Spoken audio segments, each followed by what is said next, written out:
Hello students, एडुबिला point के YouTube channel में आपका स्वागत है। और आज की हमारी वर्कशीट है वर्कशीट नंबर 36। ये वर्कशीट क्लास 9 के विद्यार्थियों के लिए है और ये सामाजिक विज्ञान अर्थशास्त्र की वर्कशीट है। इस वर्कशीट में हम लोग निर्धनता एक चुनौती पाठ पर डिस्कस करेंगे और इससे पहले भी इस चैप्टर के 2 भाग हम लोग पढ़ चुके हैं और अब तीसरा भाग निर्धनता एक चुनौती को हमें जानना है। तो चलिए हम शुरू करते हैं। कह रहा है, निर्धनता को समाप्त करना भारत की विकास रणनीति का एक प्रमुख उद्देश्य रहा है। सरकार द्वारा इसके लिए 2 प्रकार के उपाय या कार्यक्रम चलाए जा रहे हैं। पहला उपाय है आर्थिक समृद्धि को प्रोत्साहन और दूसरा है लक्षित निर्धनता निरोधी कार्यक्रम। तो ये जो उपाय हैं सरकारें इसलिए चलाती हैं क्योंकि उसके देश में निर्धनता नहीं रहे। निर्धनता एक बहुत बड़ी बीमारी है, इससे देश के का विकास नहीं हो सकता है, देश का सामाजिक विकास नहीं हो सकता है और देश के नागरिक जब निर्धन होंगे तो देश भी निर्धन होता चला जाएगा और अपने लक्ष्य को प्राप्त नहीं कर पाएगा जो चाह रहा है। तो इसलिए इस के लिए सरकार ने 2 उपाय चलाए। पहला आर्थिक समृद्धि को प्रोत्साहन, मतलब कि देश के आर्थिक विकास को प्रोत्साहन दिया जाए, और दूसरा कुछ ऐसा कार्यक्रम चलाया जाए जिससे कि निर्धनता समाप्त हो जाए, निर्धनता बढ़े नहीं, लोगों की गरीबी खत्म हो जाए। 1980 के दशक के आरंभ में, मतलब कि 1981-82 के लगभग में, मतलब आरंभ तक 30 वर्ष की अवधि के दौरान प्रति व्यक्ति आय में कोई वृद्धि नहीं हुई। मतलब आज़ादी से लेकर के और 1980 तक बहुत ज़्यादा वृद्धि प्रति व्यक्ति आय में नहीं हुई। और 1950 के दशक से 1980 के दशक के आरंभ तक निर्धनता 45% बनी रही थी। मतलब कि जब हमारा देश आज़ाद हुआ तब से लेकर के 1980 तक हमारे देश की 45% जनता गरीब थी। मतलब आधी जनता, लगभग आधी जनता गरीब थी। और 1980 के दशक से भारत की आर्थिक समृद्धि दर विश्व में सबसे अधिक तेजी से बढ़ने वाले देशों में से एक थी। विकास की उच्च दर ने निर्धनता को कम करने में एक महत्वपूर्ण भूमिका निभाई। इसके बाद 1980 के बाद जब देश विकास करना शुरू किया तो इससे देश की आर्थिक वृद्धि दर जो है वो विश्व में सबसे अधिक हो गई। अभी जैसे कि हमारे देश की आर्थिक वृद्धि दर 7%, 8%, 6% रहती है, तो उस समय आर्थिक वृद्धि दर काफ़ी अधिक थी, क्योंकि देश में कुछ था ही नहीं, चारों तरफ विकास हो रहा था, तो ये विश्व में सबसे अधिक हो गई थी। और आर्थिक समृद्धि, हाँ, तो इस विकास दर ने निर्धनता को कम करने में बहुत महत्वपूर्ण भूमिका निभाई थी और इससे बहुत हद तक निर्धनता कम हुआ था। अभी भी आप देख सकते हैं कि ये 45% निर्धनता जो है वो अब 21% में बदल चुकी है। तो उसके बाद आर्थिक समृद्धि मतलब आर्थिक विकास निर्धनता उन्मूलन के बीच एक गहरा और सीधा संबंध है। मतलब आर्थिक विकास और निर्धनता उन्मूलन के बीच एक गहरा संबंध है। जब हम आर्थिक विकास करेंगे तो निर्धनता उन्मूलन मतलब गरीबी का खात्मा होगा ही, और आर्थिक समृद्धि अवसरों को व्यापक बना देती है। जब आर्थिक विकास होगा, हमारे यहाँ शिक्षा का स्तर बढ़ेगा, हमारे यहाँ उद्योग का स्तर बढ़ेगा, हमारे यहाँ स्वास्थ्य ठीक रहेगा। तो ये सब जब ठीक रहेगा तो पैसे कमाने के अवसर भी बहुत ज़्यादा होंगे। जब हमारा आर्थिक विकास होगा तो हमारे पास बहुत से अवसर होंगे आगे बढ़ने के, और मानव विकास में निवेश के लिए आवश्यक संसाधन उपलब्ध कराती है। जब हम आर्थिक विकास करेंगे तो मानव विकास में भी निवेश करेंगे, ठीक ना, मानवों का भी विकास होगा, अच्छे इंफ्रास्ट्रक्चर होंगे, सड़क अच्छी होगी, अस्पताल अच्छे होंगे, ठीक ना, सेवाएं अच्छी होंगी। तो ये सारा चीज आर्थिक समृद्धि से ही होता है। यह शिक्षा में निवेश के द्वारा अधिक आर्थिक प्रतिफल पाने की आशा में लोगों को अपने बच्चों को स्कूल भेजने के लिए प्रोत्साहित करती है। और जब आर्थिक समृद्धि, देश आर्थिक रूप से बढ़ेगा तो शिक्षा में निवेश होगा, और शिक्षा में निवेश होगा तो लोग अपने बच्चों को स्कूल भेजेंगे। स्कूल इसलिए भेजेंगे कि बच्चा बड़ा होकर पढ़ेगा तो कुछ कमाएगा, कुछ धन संग्रह करेगा। तो इस तरह से देश की सारी स्थिति सुधर जाती है आर्थिक समृद्धि से। अब चलिए देखते हैं कि हमारे देश में निर्धनता निरोधी कार्यक्रम कौन कौन से चलाए गए। मतलब गरीबी को भगाने के लिए कौन कौन से कार्यक्रम लक्ष्य करके चलाए गए कि इससे गरीबी दूर हो जाएगी। तो सबसे बड़ा एक कार्यक्रम था महात्मा गांधी राष्ट्रीय ग्रामीण रोजगार अधिनियम, ठीक ना। इसमें एक गारंटी शब्द भी जुड़ा होता था। महात्मा गांधी राष्ट्रीय ग्रामीण रोजगार गारंटी अधिनियम 2005, इसको मनरेगा, शॉर्ट में इसको मनरेगा कहा गया। और इसका उद्देश्य था ग्रामीण क्षेत्रों में आजीविका सुरक्षित करने के लिए हर घर के लिए मजदूरी रोजगार कम से कम 100 दिनों के लिए उपलब्ध कराना है। इस योजना के तहत गांव में जितने भी लोग रहते थे उनमें से हर घर के लोग कम से कम एक व्यक्ति को 100 दिनों का रोजगार उपलब्ध कराना इसका लक्ष्य था। और इसका उद्देश्य सतत विकास में मदद करने के साथ साथ सूखा, वन कटाई एवं मिट्टी के कटाव जैसी समस्याओं से बचने के उपाय आदि भी हैं। सतत विकास शब्द का उपयोग यहाँ किया गया है। सतत विकास का मतलब होता है हमारा जो विकास होगा वह इस चीज को देखते हुए होगा कि आज जो हमारे पास संसाधन है आने वाले लोगों के पास भी वो संसाधन बने रहें, तो इसी को सतत विकास कहते हैं। तो उसी के लिए जैसे कि सूखा कहीं नहीं हो, वन कटाई नहीं हो, मिट्टी का कटाव नहीं हो, तो इन सब के रोकथाम के लिए भी मनरेगा को चलाया गया। महात्मा गांधी राष्ट्रीय ग्रामीण रोजगार अधिनियम को चलाया गया। और मनरेगा योजना के तहत 1/3 रोजगार महिलाओं के लिए सुरक्षित किया गया, मतलब 33% रोजगार जो है वो महिलाओं के लिए सुरक्षित किया गया। और मार्च 1918 में विभिन्न राज्यों में अकुशल श्रमिकों के लिए मजदूरी दर संशोधित कर 168 रुपए से लेकर 281 रुपए प्रतिदिन तय कर दी गई। मतलब कि इसमें एक आकर्षक मजदूरी भी दी जाती थी अकुशल मजदूरों को, जिनके पास की कोई भी काम करना नहीं आता है, वो ट्रेंड नहीं है, अनट्रेंड मजदूर हैं, वो छोटा मोटा ही काम कर सकते हैं, तो उनके लिए मजदूरी दर बढ़ाया गया मार्च 2018 में। और इसके लिए केंद्र सरकार और राज्य सरकारें रोजगार गारंटी कोष की स्थापना करेंगी। इस योजना के लिए वो अपने तहत कोष की स्थापना, एक संचित कोष रखेंगी जिससे कि पैसा निकाल करके इस कार्यक्रम में खर्च किया जा सके और लोगों को रोजगार दिया जा सके। इस कार्यक्रम का उद्देश्य था कि इसके अंतर्गत अगर आवेदक को 15 दिन के अंदर रोजगार उपलब्ध नहीं कराया गया तो वह दैनिक बेरोजगारी भत्ते का हकदार होगा। मतलब कि जो भी रोजगार के लिए आवेदन करता है तो 15 दिन के अंदर उसको रोजगार देना वहाँ के स्थानीय सरकार का ये दायित्व है। और अगर वो नहीं उपलब्ध कराया जा सकता है तो उसको बेरोजगारी भत्ता दिया जाएगा।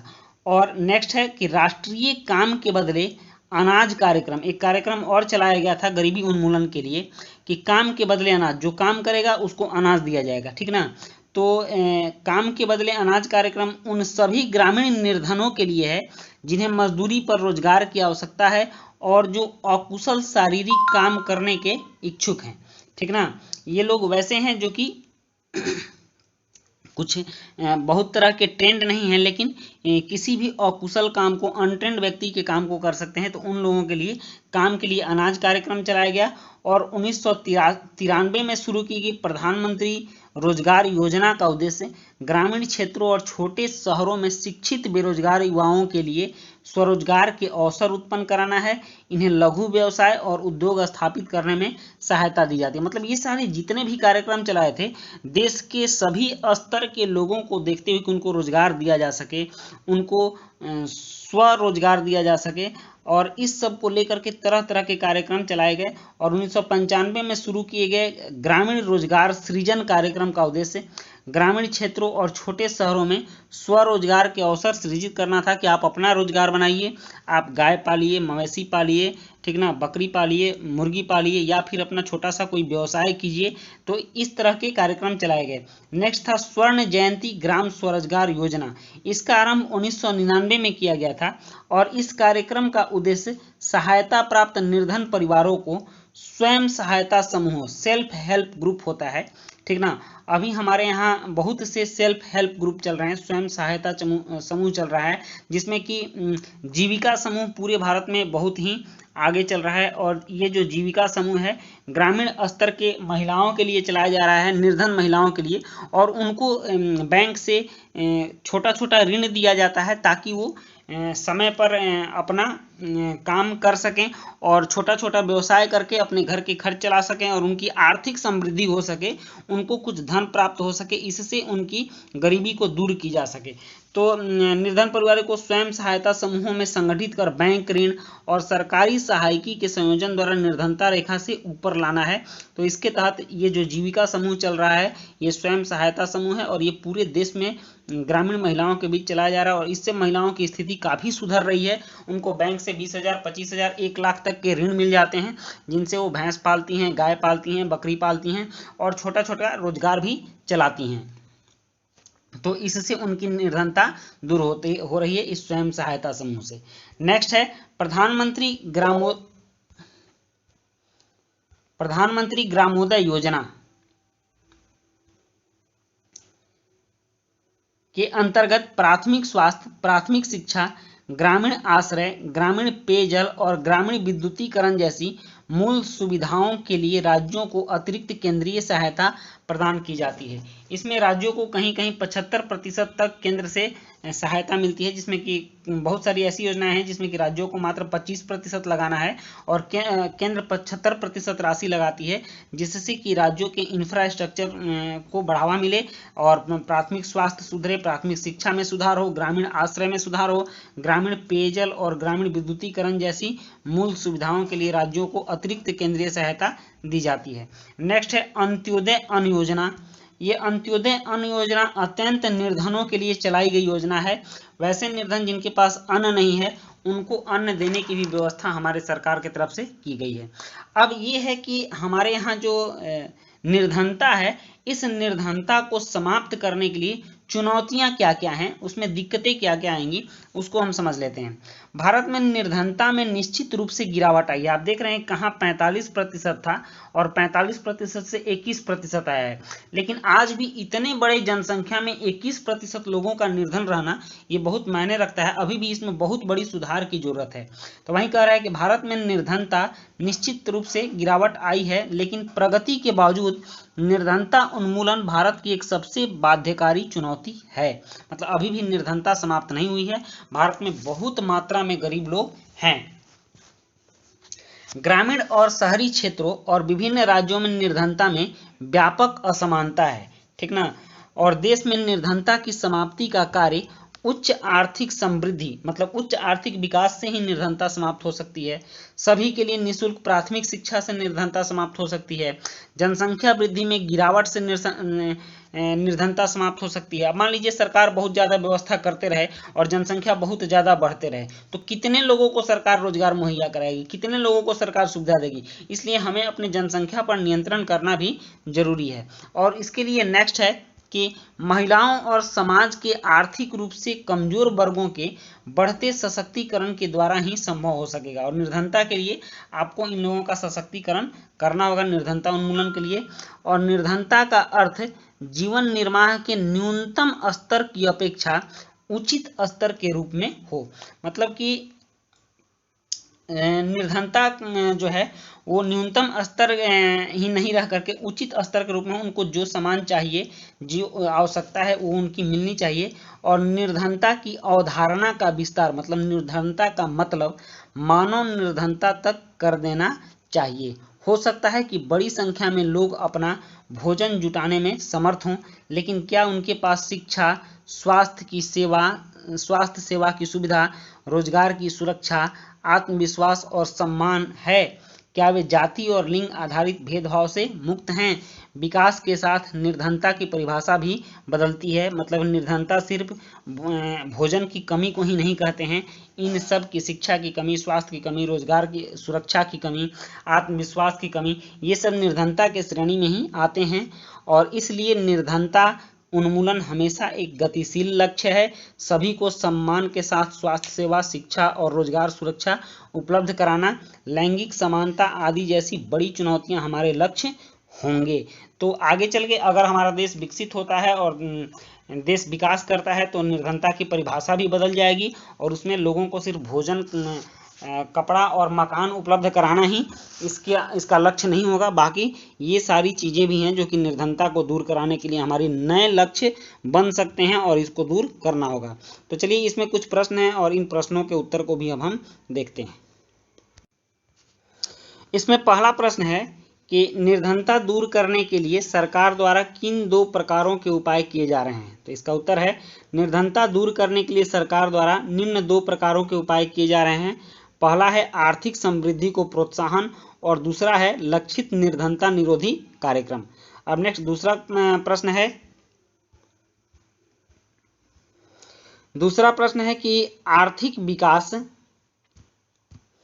से निर्धनता किस प्रकार प्रभावित होती है? ठीक,